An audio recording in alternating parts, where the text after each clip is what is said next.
Tengo fe, esperando mi milagro estoy. Tengo fe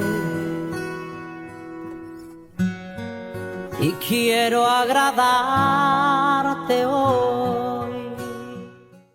Si me acompañan a Mateo 21, el verso 18 al 22, se narra una de las historias más interesantes porque todos nosotros hemos oído hablar de ella, la hemos enseñado en algún momento y ahí podemos estar claros de lo que la Escritura dice. Mateo 21, 18 dice: por la mañana, volviendo a la ciudad, se refiere, Jesús tuvo hambre y viendo una higuera cerca del camino, vino a ella y no halló nada en ella, sino hojas solamente. Y le dijo: nunca jamás nazca de ti fruto. Y luego se secó la higuera. Viendo esto, los discípulos decían maravillas. Oh, ¿cómo es que se secó enseguida la higuera? Respondiendo Jesús les dijo: de cierto les digo que si tuviereis fe y no dudareis, no solo haréis esto de la higuera, sino que sino que a este monte le dijeres: quítate y échate en el mar, será hecho.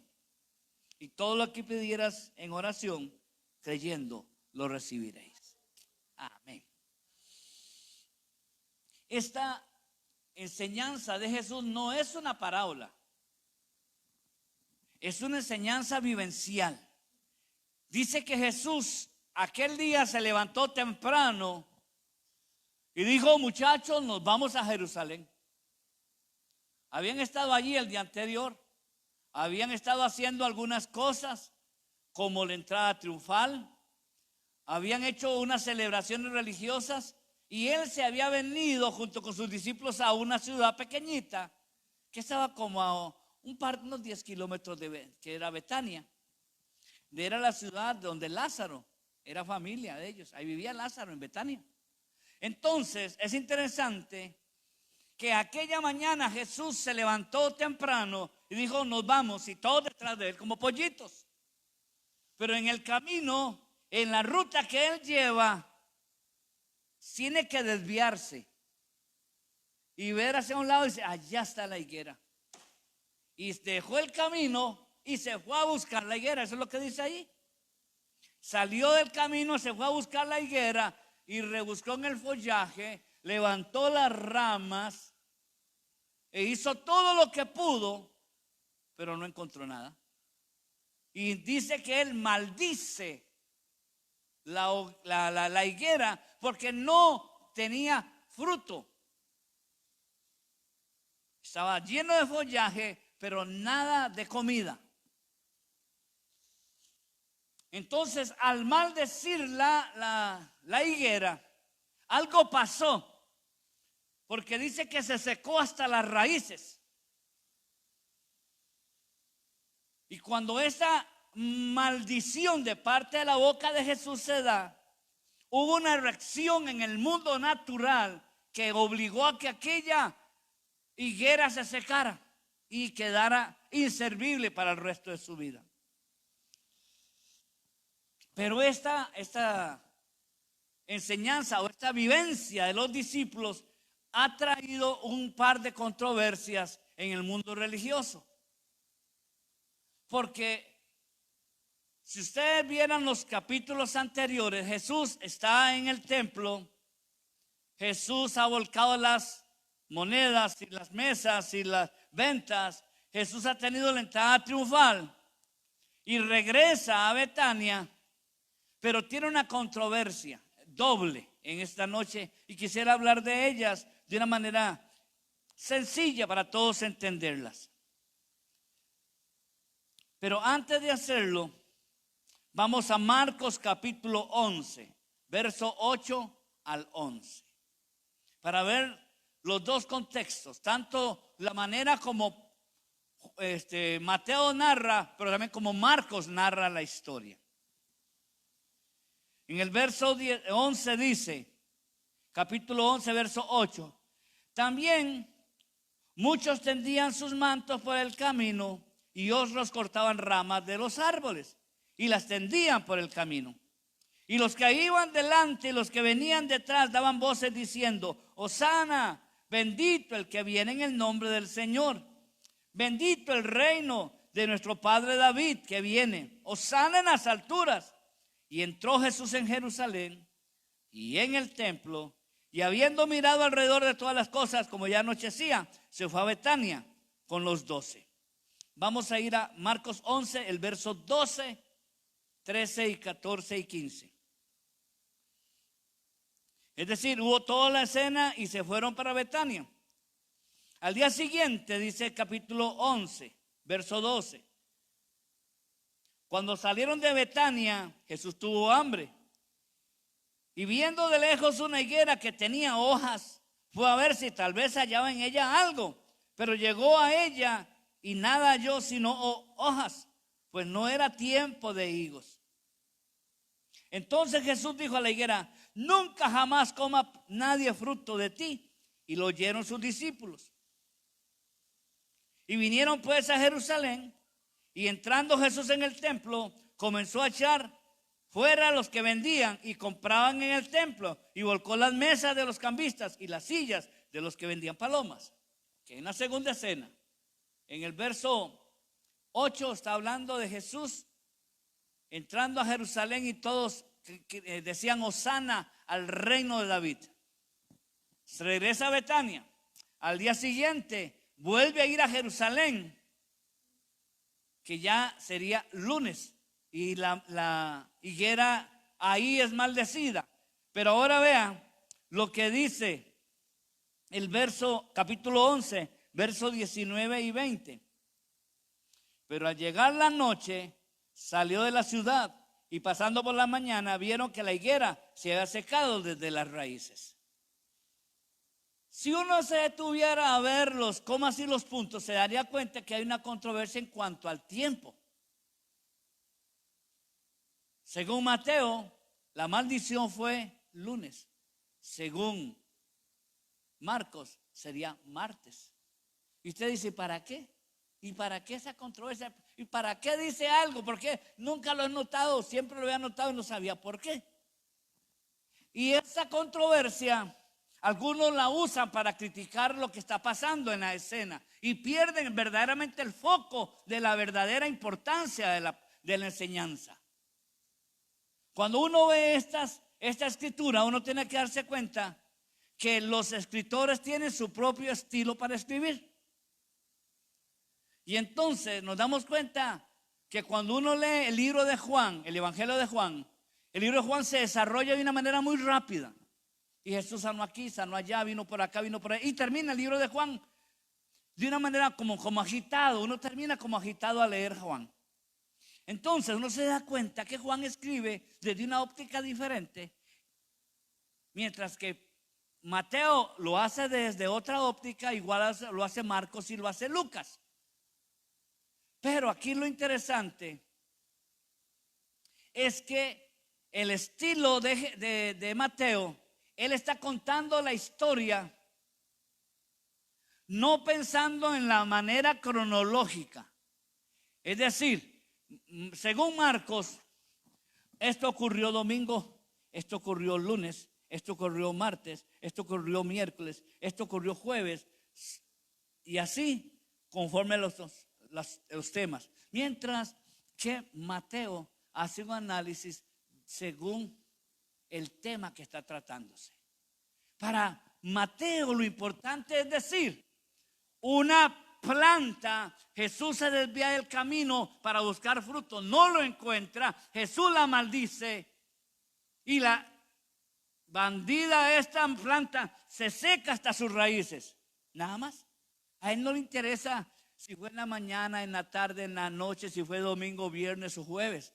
A él lo que le interesa es el tema. El tema es que el Jesús que él va siguiendo es un hombre con poder que hace que inclusive una planta pueda secarse estando llena de hojas, llena de vida, llena de vitalidad, llena de fuerzas. Mientras que Marcos lo que le importaba era a qué hora fue, cuándo lo dijo y quién lo dijo. Y déjenme decirles el por qué. Porque Juan y Mateo, de los 4 evangelistas, son los únicos discípulos que estuvieron presentes en la escena. Vieron lo que pasó. Y es más, Juan no la escribe, le escribe Mateo. Pero Marcos era uno seguramente de esos allegados conocidos que escribía también la historia, y para él era importante, como Lucas. Lucas era detallista, era médico y nos decía a qué hora, dónde y cuándo.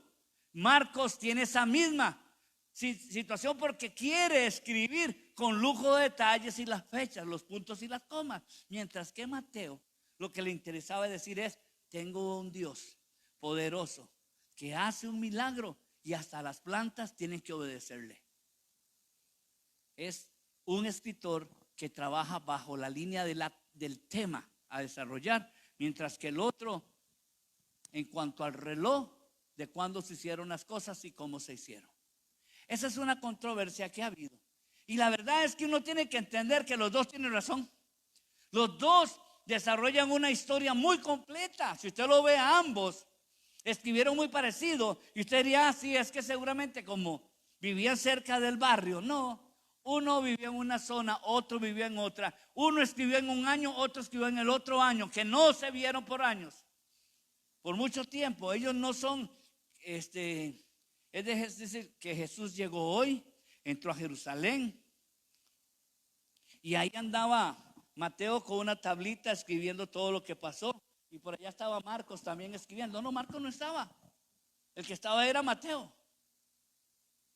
Entonces, a la luz de eso, yo quisiera hablar un poco de cosas, unas poquitas cosas ahí brevemente, pero que nos sirvan a nosotros de motivación. ¿Qué es lo importante de la historia? Si fue lunes o fue jueves. ¿Qué es lo importante de la historia? Lo importante de la historia es que Jesús tiene poder. Que Jesús le obedecen a ojos cerrados aún los cielos y la tierra. Eso es lo importante, que uno tiene que tener claro en la escritura. No importa si es el lunes o es domingo. Entonces, cuando uno lee estos textos bíblicos, uno se da cuenta que hay una narración interesante, el cual uno tiene que entender que cada uno tiene su estilo, de la manera como quiere escribir. Entonces, la segunda controversia que se da con el mismo tema es, ¿cómo lo explico? Vamos a ver. ¿Qué motivó a Jesús a hacer aquello? ¿Qué lo motivó? Unos dicen: qué bárbaro Jesús, le dio un arranque de ira.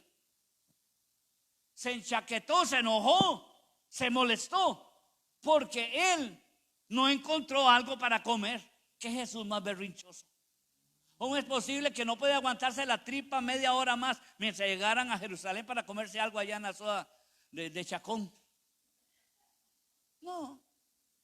Es decir, estaban pensando en que Jesús era un colérico, que no dominaba su temperamento, que Jesús estaba tan impaciente por comer que no le importaba hacer eso. Mire, si ustedes se acuerdan, unos capítulos antes, sobre Jesús en el desierto, cuando fue llevado por el Espíritu para ser tentado por el diablo, Jesús estuvo 40 días. Y ahí fue tentado. Y le dijeron: haga pan casero. Y él dijo: no, solo de pan vivirá el hombre. Entonces, Jesús no actúa con respecto al milagro que está haciendo de la maldición de la higuera porque tenga cólera. Porque el Señor no está en el negocio de ser movido por la ira, porque Él tiene el control absoluto de esa situación. Entonces, otros dicen: wow, si Jesús tiene la capacidad de dar vida, ¿cómo es posible que Él promueva la muerte de un ser vivo como es una planta, como es un arbusto? Y entonces uno piensa, bueno, si no fue por cólera o no tuvo autodominio para hacer eso, ¿cómo es posible que el Señor haya usado su poder para otra cosa que no fuera la gloria de Dios? Fuera para una higuera, una planta. ¿Qué culpa tiene la higuera? Déjeme decirle lo siguiente. La higuera, los frutos de la cosecha anterior, los brotes de la cosecha anterior, que quedaban muy chiquititos, comenzaron a crecer en el mes de marzo. Y en el mes de marzo quedaban pequeñitos, dulces, sí, pero no tienen el tamaño del higo. ¿Ustedes conocen un higo? Bueno, lo que pasa es que nosotros conocemos los higos ya deshidratados, llenos de sirope y con azúcar, ¿cierto? Es el que usted y yo pensamos siempre. Pero el higo es grandote, así, unas 4 o 5 veces un tronadora, un jocote tronadora, así 4 veces más grande que un tronador. Entonces, cuando esos brotes de la cosecha anterior, que no fueron recogidos, sino que quedaron en las ramas porque eran demasiado chiquitillos, fueron en el mes de marzo. Y entonces en la planta hasta al mes de junio o julio se maduraban. Entonces, cuando Jesús, recuerde que es el día siguiente que él entró a Jerusalén y dijeron: Hosana, Hosana, Hosana al que viene. Es decir, van a faltar 5 días o 6 días más para llegar al día de la crucifixión, o en este caso viernes, y la resurrección domingo. Entonces es en la última semana. Y si fuera con las épocas nuestras de la Pascua, es en el mes de abril. Entonces, cuando Jesús va a buscar fruto y ve que tiene muchas hojas y no tiene higos, porque no era tiempo, porque el verdadero tiempo de la higuera producía hasta la primavera, que podría ser septiembre u octubre. Entonces la verdad de buscarle un fruto a la higuera, lo correcto era ir después de agosto, después de septiembre y octubre, y no solamente iba a encontrar un higo, iba a encontrar una cantidad inmensa de frutas. Y no solamente una.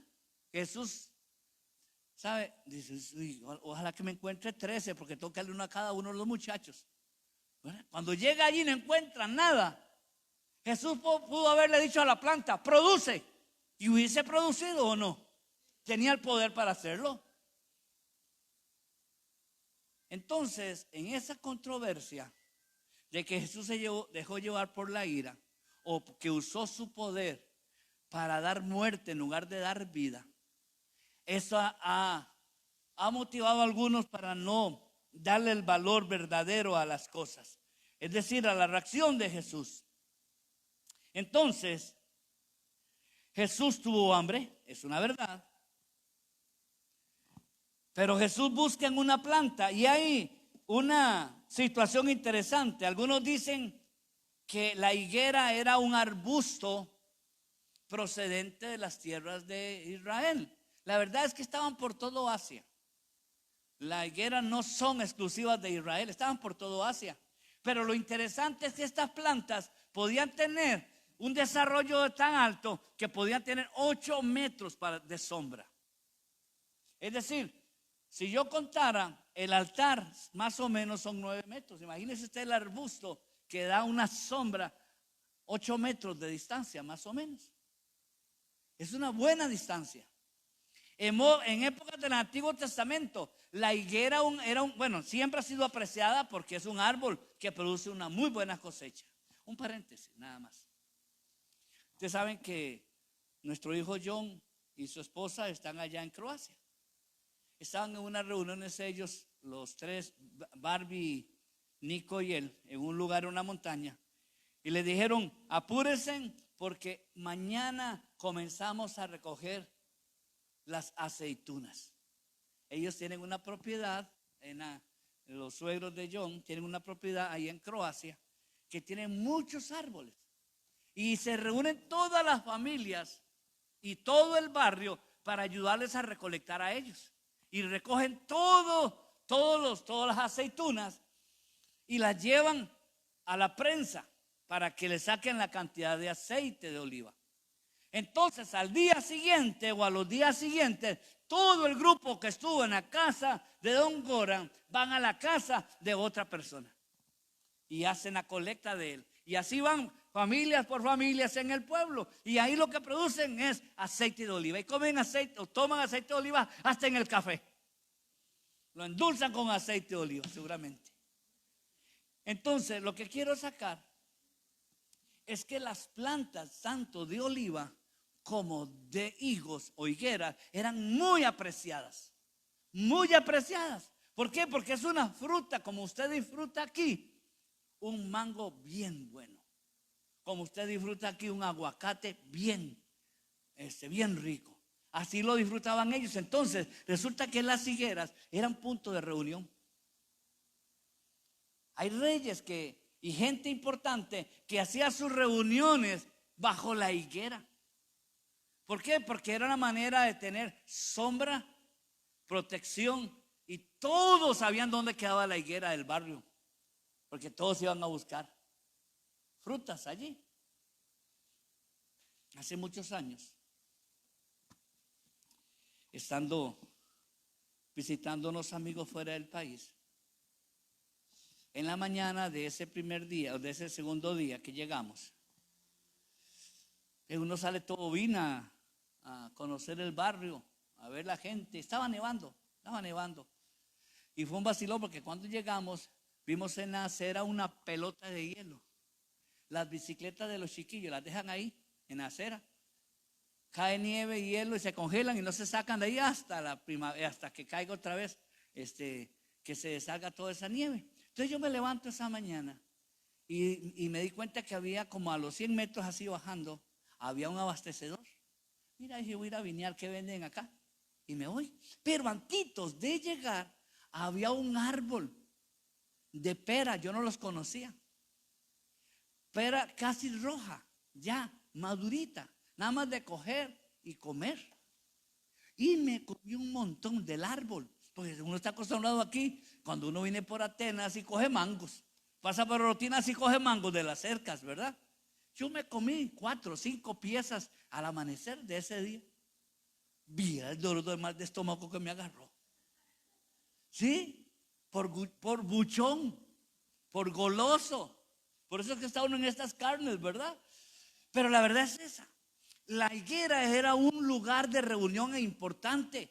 Por eso cuando Jesús sale de Betania para ir a Jerusalén aquella mañana y dice: aquella es una higuera, y se desvía de su camino. Recuerde que él va para morir, él va para ser crucificado, para ser entregado, pero saca el tiempo para ir a la higuera.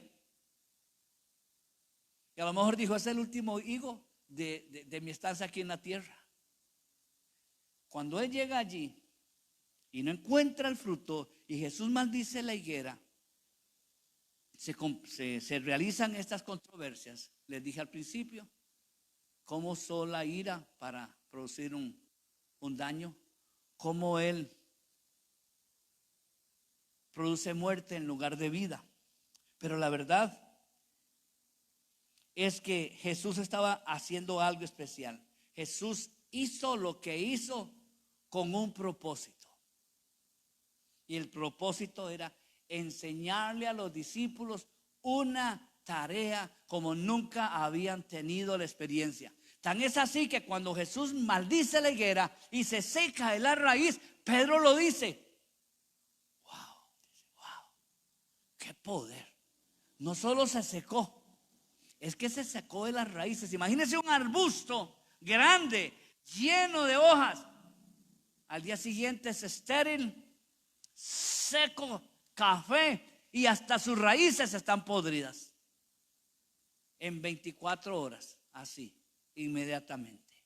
Entonces, cuando uno ve y se encuentra con esta verdad, uno se da cuenta que como la higuera se seca enseguida, hay una enseñanza. Y la enseñanza es lo que yo quisiera compartir esta mañana, esta noche. Entonces, era el propósito de Jesús de marchitar una planta, un árbol, porque no, Jorge, siento el eco otra vez aquí. Me voy a alejar un poquito, porque creo que es cuando me acerco. Hay un pasaje en el libro de Jonás, capítulo 4, versos 6 al 7. Salud. Salud es lo que necesitamos todos. Lo tenemos. Jonás dice: y preparó Jehová Dios una calabacera, la cual creció sobre Jonás para que hiciese sombra sobre su cabeza y lo librase de su malestar. Y Jonás se alegró grandemente por la calabacera. Pero al venir el alba del día siguiente, Dios preparó un gusano en el cual hirió la calabacera y se secó. Es decir, no era un problema teológico el que hubiese orado para que se secara. Si Él es el dueño de la vida, ¿sí o no? Si es el dueño de la vida, también puede darla y puede quitarla como nosotros. El lunes pasado, el esposo de Florcita, Dios decidió recoger la higuera. Cuando uno hubiese pensado que tal vez hubiera sido Flor primero. Es más, habíamos valorado que Flor iba a morir primero. Y vea, Flor tiene una fe, tiene una posición que mi esposa le llama por teléfono y dice: Florcita, ¿cómo estás? Bien, muy bien, ¿y vos? Y el médico ya la desahució. Los médicos no le ponen cierto tipo de medicina porque sí, ¿para qué? ¿Para qué? Pero usted habla con Florcita y Florcita tiene una fe inquebrantable, mejor que la suya y la mía. Pero, así como la calabacera que estaba sobre Jonás, a Dios no le molestó quitarla porque hay un principio mayor. En aquel momento Dios le dijo a Jonás: te enojas por algo que nació un día y murió el otro, pero no te duele que se mueran los ninivitas, que son también criaturas mías y que tengo planes para ellos de arrepentimiento. Si ellos para ti son menos importantes que la higuera, que la calabacera, debes de entender que hay un principio mayor detrás de esta enseñanza. La tercera controversia o la tercera cosa que la gente vea eso es no darle la gloria a Dios. En lugar de decir: voy a orar para que esta planta alimente al Hijo del Hombre y haya fruto abundante y que persista por el resto de la eternidad allí en ese lugar, y todos vayamos a Jerusalén y a Betania a buscar dónde está la higuera que da fruto permanente desde aquel día hasta el día de hoy. La gente diría: porque es la manera de darle gloria a Dios. La verdad, amados y amadas, la enseñanza que el Señor quería decirle a los discípulos era: tengan fe. Esa era la enseñanza. Tengan fe. ¿Por qué tengan fe?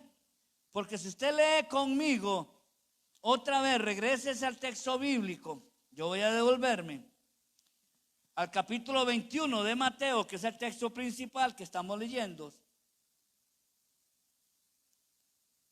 En el 20, lo que hacen es que le dicen: ¿cómo es que esa se secó enseguida? Y Jesús les dijo en el verso 21, verso 21, capítulo 21, dice: de cierto les digo que si tuviereis fe y no dudareis, no solo haréis esto de la higuera, sino que si a este monte dijeres: quítate y échate en el mar, será hecho. Y todo lo que pidieres en oración, creyendo, lo recibirán. Esa es la esencia, esa es la razón de la parábola. de la historia que el Señor está viviendo con sus discípulos. Esa es la experiencia. Es necesario que usted y yo creamos, tengamos fe, que en medio de una situación adversa Dios va a estar presente. Que en medio de una escasez Dios puede hacer el milagro. Que en medio de una situación no tan agradable Dios puede hacer algo especial para nuestras vidas. Por eso, al final de los tiempos, se puede decir que el Señor iba a recibir la gloria como debería de ser. Hay una segunda historia de otra higuera y que está muy seguidita en el libro de Lucas, el capítulo 13, del verso 6 al 9. Dice, esta es una parábola, es una enseñanza adicional. Dijo también esta parábola: tenía un hombre una higuera plantada en su viña y vino a buscar fruto en ella y no lo halló. Algo parecido, ¿cierto? Pero solo que esta higuera estaba metida en medio de un viñedo y vino a buscar no uvas, vino a buscar higos y no encontró. Y dice, el patrón le dice al viñador, el viñador dice, hace 3 años que vengo a buscar fruto en esta higuera y no la hallo. Córtela. 3 años, 3 tiempos, 3 momentos, 3 visitas del patrón, igual que Jesús, buscando entre el follaje en la época correcta y no halló fruto. Y entonces la respuesta de él fue, pues córtala. ¿Para qué va a echar a perder la tierra? Porque ahí simplemente está secando lo demás. Si una planta que se pone en un lugar y no produce fruto, estorba. Córtela. Entonces dice, Señor, le dijo el empleado, verso 8, déjala todavía 1 año más, hasta que yo cabe alrededor de ella y le ponga abono. Y si diere fruto, excelente. Pero si no lo diere, la cortamos. Es una historia parecida de búsqueda de fruta en la época correcta. Déjenme decirle 2 cosas. El Señor sigue visitando la higuera. Y es usted y soy yo. Buscando fruto. Y ya no temporal, sino un fruto permanente. Ya no un fruto que solo se dé en abril o que se dé en septiembre, sino que se dé de enero hasta diciembre. Porque el Señor está buscando en nosotros, porque somos esa higuera, que tenga su fruto. Lo que pasa es que en muchas oportunidades nosotros, de una manera equivocada, nos hemos quedado solamente con hojas, con apariencia, con hacerle creer a las demás de que todo está bien. El problema es que si el Señor vuelve a pasar por nuestra era y encuentra que nuestra higuera no da fruto, Él la va a cortar. Y el problema es que cuando la corte, ¿qué va a pasar? Será echada al lago, al fuego. Será tirada donde ya no sirva para nada. Pero como la enseñanza de la primera parábola, la primera historia de Mateo 21 y de Marcos, es enseñarnos a nosotros a tener fe. A tener fe. ¿Y por qué es necesario tener fe? Uno se preguntaría. Porque la fe es la que desata las bendiciones de la iglesia. La fe es la que desata en usted y en mí una gran expectativa de victoria. Si tuvieras fe y no dudares, no solo le dirás a la higuera, sino que si a este monte le dijeres quítate, échate en el mar, eso va a suceder. Todo lo que pidieres en oración, si crees, lo vas a recibir. Son 3 pasos. Usted tiene que orar y pedirle al Señor que Dios le ayude a salir adelante en su economía, en la etapa amorosa, en la situación de estudios, lo que sea, que uno le pida a Dios dirección, pero no solamente eso, es que uno crea que Dios puede hacer el milagro. Porque muchos oran sin creer. Muchos no oran, pero cuando oran no esperan que haya una respuesta. La verdad es que la fe tiene que tener ese paso de yo no sé cuándo, no sé cómo, pero yo creo en que Dios va a hacer el milagro. Y entonces en ese principio yo creo cuando Dios lo va a hacer. Entonces es cuando Dios dice, lo pediste, lo creíste, entonces lo vas a recibir. No basta con orar para recibir. Hay que orar creyendo y se recibirá. Amén. Uno no puede dejar eso de lado, porque si no, ¿para qué ora uno? ¿Para qué? Y cuando uno ora sin tener certeza de que va a recibir, uno nunca va a recibir nada. Por eso la fe es un elemento indispensable en la vida del creyente. Cuando usted tiene fe, usted cree que Cristo es suficiente para su salvación, para perdonarle sus pecados, para abrirle las puertas para entrar al cielo. Cuando usted tiene fe, usted sabe que aunque seamos malos, Dios puede restaurar nuestras vidas. Cuando usted tiene fe, usted puede recibir la sanidad que anda buscando, el milagro que anda buscando. Cuando usted tiene fe, usted puede liberarse de todas las penas y de las angustias y decir, Señor, yo sé que tú eres mi redentor, yo sé que tú eres mi esposo, yo sé que tú eres mi amado, yo sé que tú eres mi compañero, yo sé que no me vas a soltar. Eso es tener fe. Cuando usted tiene fe, puede adquirir más cosas delante del Señor, más cercanía, más presencia, más guía. En general, con la fe, nada es imposible. Yo sé que es difícil entender y creer y predicar sobre ese decirle al monte que se mueva. Pero cuando yo veía ayer unos deslaves, no sé si se llamarán deslaves aquí, en el área de las montañas nuestras que se cayeron algunas partes y carretera incluida, uno dice, wow, un monte se puede correr de ser un pico a ser simplemente una plazoleta. Es decir, hay poder en el nombre del Señor y podría hacerse ese milagro para nosotros.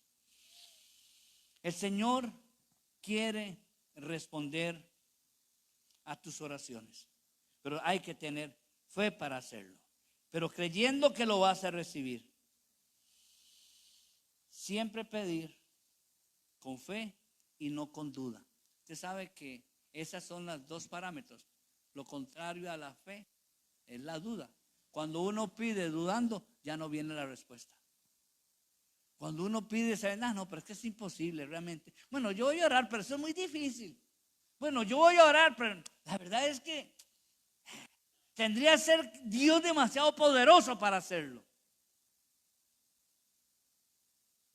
Estaba viendo las noticias con mi esposa sobre, bueno, no sé si ella vio esa parte, pero un hombre que dijo, Dios me dijo, ahora con el huracán, Dios me dijo que no me fuera de mi bote, que Él me iba a cuidar.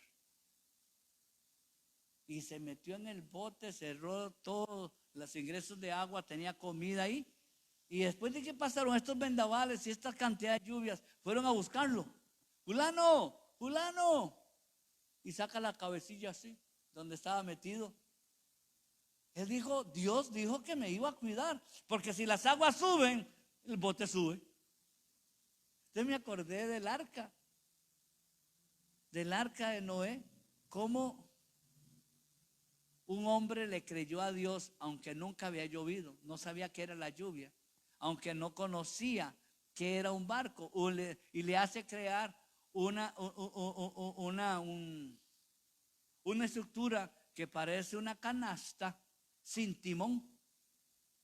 Entonces, ¿quién va a manejar el barco o el arca? ¿Quién lo va a hacer? Y si no tiene timón, tiene que ser alguien más poderoso que la lluvia y mucho más poderoso que el arca para guiarlo y llevarlo a un lugar especial y montarlo en las montañas más altas de aquella época o de aquellos lugares como es el Ararat. Pero Noé le creyó a Dios. No había lluvia, no conocía que era llover, porque dice la Biblia que hasta ese momento las plantas se irrigaban porque subía del suelo un vapor, pero no caía lluvia de arriba para abajo. Así no caía la lluvia como cayó en esa oportunidad, y fue tan grande que todas las represas del mundo se rompieron. Pero hay algo: cuando Dios escucha a alguien con fe, está listo para salvar a su esposa, sus hijos y hasta sus nueras, y animales que nada tienen que ver en la historia, pero que es parte de la historia. Por eso, amado, Santiago capítulo 1 verso 6 dice: pero pida con fe, no dudando nada, porque el que duda es semejante a la onda del mar, que es arrastrada por el viento, echada de una parte a otra. No dudes, créele, y el Señor va a hacer el milagro. Póngase de pie, por favor. Déjeme concluir con lo siguiente, mi amado. Creer que todo es posible es un buen paso para esta noche. Solo necesitas fe. Fe es creer en tener lo mejor, aunque no lo veas todavía. Entonces, cuando todo parezca imposible, Dios está listo para hacer un milagro. ¿Sí? Amén. Entonces, lo importante no era lunes ni era martes, lo importante era la enseñanza. Y la enseñanza es que tenemos que creer con fe. Padre, esta noche yo quiero creer que ese huracán se va a deshacer, se va a acabar su furia, se va a eliminar sus vientos, su carga eléctrica, se va a acabar su furia. Padre, porque tu palabra dice que si oramos con fe, así se oró hace un rato, yo lo creo y decreto y declamo y señalo, Señor, lo que tu palabra dice, que al que cree todo es posible. Y yo creo que aún lo imposible de la fuerza de este huracán sea sosegado. Y como dijiste tú, aquella tormenta que asustó a los discípulos, calla y enmudece. Así le decimos a este tormenta, huracán, lo que sea como se llame ahorita, en el nombre de Jesús, enmudece y calla.